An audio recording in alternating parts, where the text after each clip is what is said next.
Initially a trio, Swing Out Sisters' cool mix of pop, soul and jazz won them a recording contract in 1985.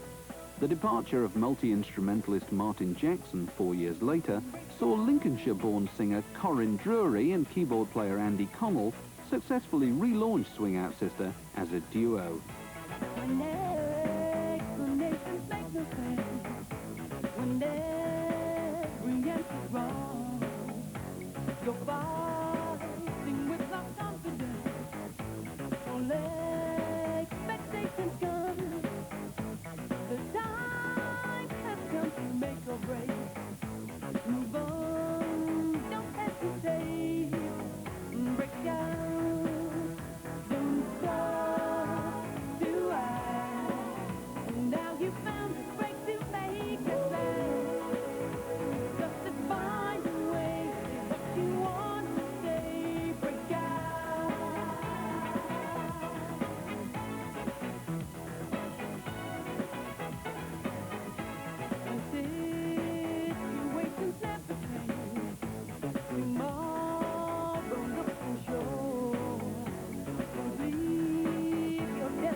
We've got a band together to do some live performances. I mean, we didn't have time to do that. Things happened so quickly when we had our first successive breakout.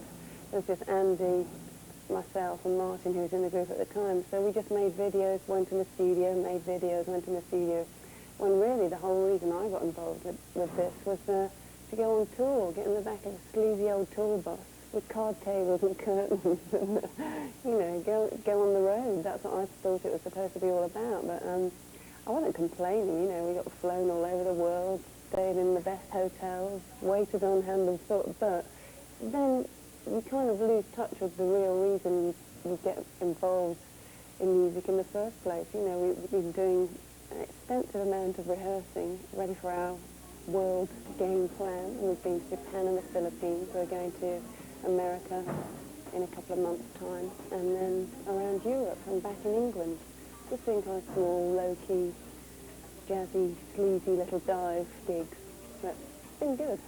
We've already got some stuff recorded from some of the live dates we've been doing, some of the touring we've been doing. We kind of compiled the best of the concerts we've done, and if you can hear some noise in the background, that's our very live band. Rowdy bunch, but yeah, I mean, it works a lot better that way. I think we felt something was missing. I mean, I think in order for us to get going in the first place, we had to write songs the way we did, which was all, you know, sort of on keyboards and computers, and just to prove to ourselves we could actually do it. But I think now we've done it that way, we've got to keep moving on, and having rehearsed for a couple of tours and found that it's a much more rewarding experience to hear the music and have a few different interpretations in there, you know.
I was born in Nottingham and moved from there to Lincolnshire with my parents when I was 7, which I was a bit peeved about, really, because in Nottingham things were happening, you know.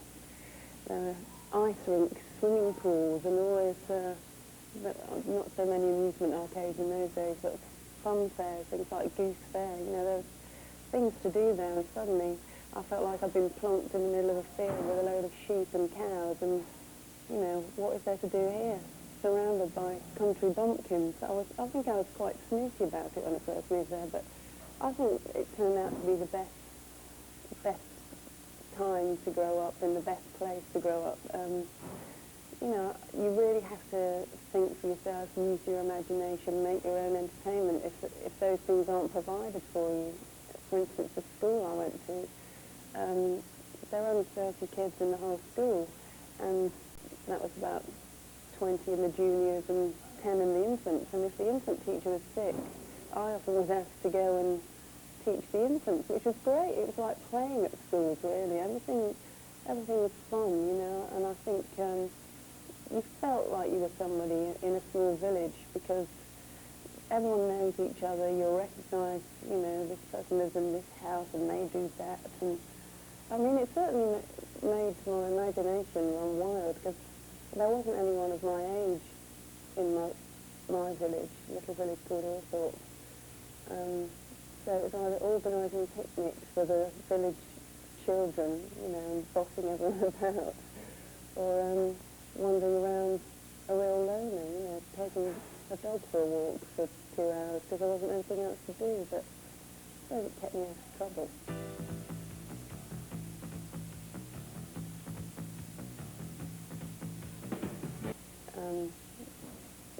Not very willingly lent me his guitar, which I used to clatter around on the school bus with and, you know, just take without a case. It got a bit mad when it got scratched up.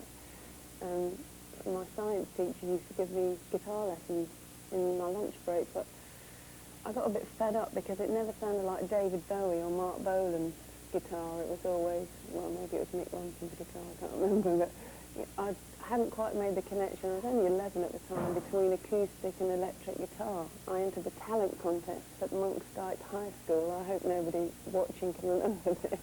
That was when I was 11, when I'd learnt my first 3 chords on the guitar. I think I fell off my chair. After Monk's High School, I went to Louth Grammar School and then to Lincoln Art College to do a foundation course.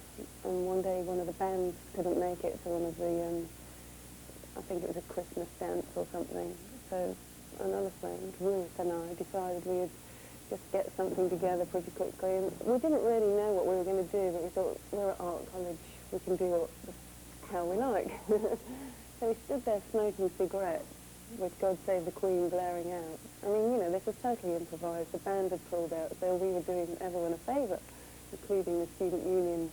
But it didn't turn out that way. We stood there smoking cigarettes for about, I don't know, 30 seconds or so, and then we just started throwing all this rubbish at everyone. We'd collected all the toilet rolls from all the college as well, and we threw all these mushy, rotten tomatoes, peaches, everything gunky and gungy, and plus a lot of other horrible things. I think we had a few boxes of tampons as well, you know, West Pumps. But we hadn't really accounted for the fact that people wouldn't take too kindly to having all this rubbish thrown at them, and they would actually start throwing it back. So it turned into one massive food fight. All the walls, including some people's precious pieces of work, were covered in this kind of grey, mushy gunge, and there was kind of toilet roll unravelled everywhere. We were nearly expelled, but we were kept on the condition that we tidied up the art college.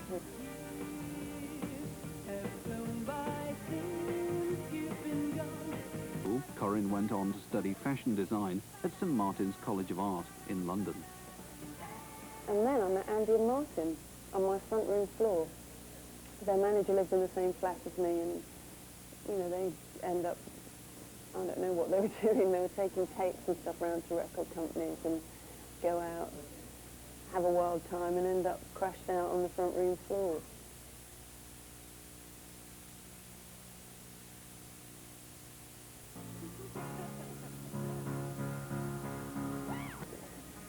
To me, the music that first hits you is the one that stays with you, and maybe the one that you're always striving to compete with or to have your music compared to. I know for me, really that whole Motown thing, I suppose, you know, anyone of my generation, I'm 30-something, is going to really, whether they like it or not, have the Beatles as an early influence, because you know, we must have all heard that while we were in the womb.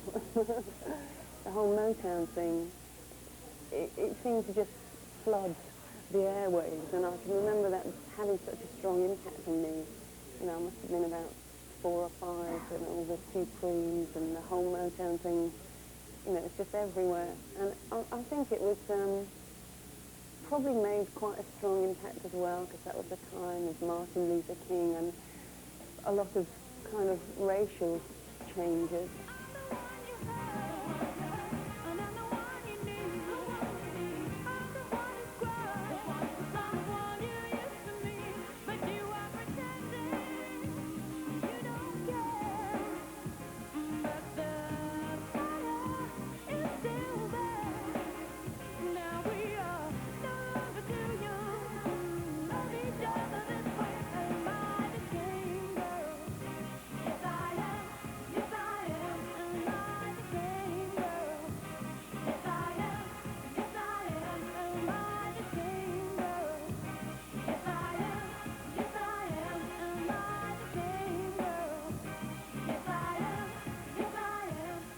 With the songs we write, music's very much the first and foremost thing, and everything else works around that. And I consider my vocal part to be an instrumental element more than anything. The lyrics aren't going to change the world, but what lyrics do. I mean, I often find that groups who write political songs are often preaching to the converted anyway. You know, the people that really need to be hearing those messages often, they wouldn't be listening to that music. There's the odd occasion where things get through, but I'd rather what I do not detract from the music. In a way, the lyrics, you know, they're not making any sweeping statements, but it's because it's meant to be more of a musical element, an instrumental part. I don't think we've had any look or sound that's really been part of a movement. You know, I think we just do what we do when we do it. And it's often, you know, to our detriment, regardless of what current trends and things have been. And I think as long as you just have an element of consistency, I think that can help contribute to what you do being timeless. But I can remember when we first started out, actually, you know, telling interviewers, journalists, you know, some of my favourite singers were people like Shirley Bassey, Dionne Warwick, Frank Sinatra, Stevie Wonder, and I'd like to think that our music would, you know, be considered to be part of that category one day. I think we're probably not old enough at the moment, but, you know, we're getting on that way. And a lot of that music you often find at the bottom of the bargain bin. I don't care. I know it's not a good career move, but I think, you know, if it's something that can just live, you know, it can be heard, you know, at any place, any time. I don't care if it's in a supermarket or a hotel lobby. I think that makes it more real in a way.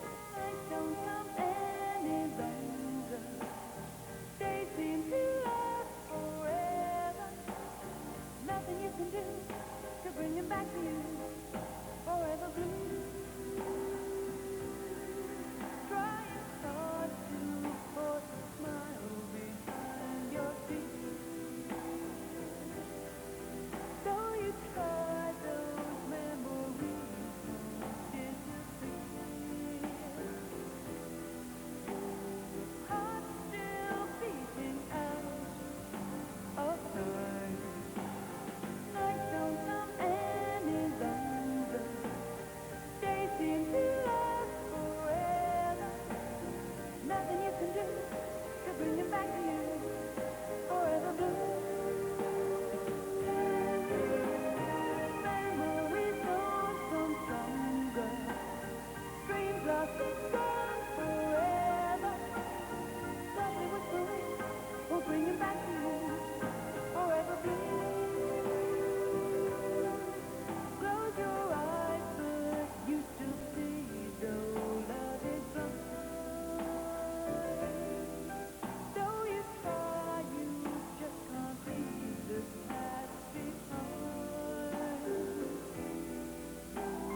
bad reviews of people's albums, or it somehow attracts more attention than a really good review. And at the end of the day, it's a journalist's opinion, and obviously you want people to like it, but I sometimes think people who are doing record reviews have a bag of reviews to do, and they'll go, good one, bad one, good one, bad one.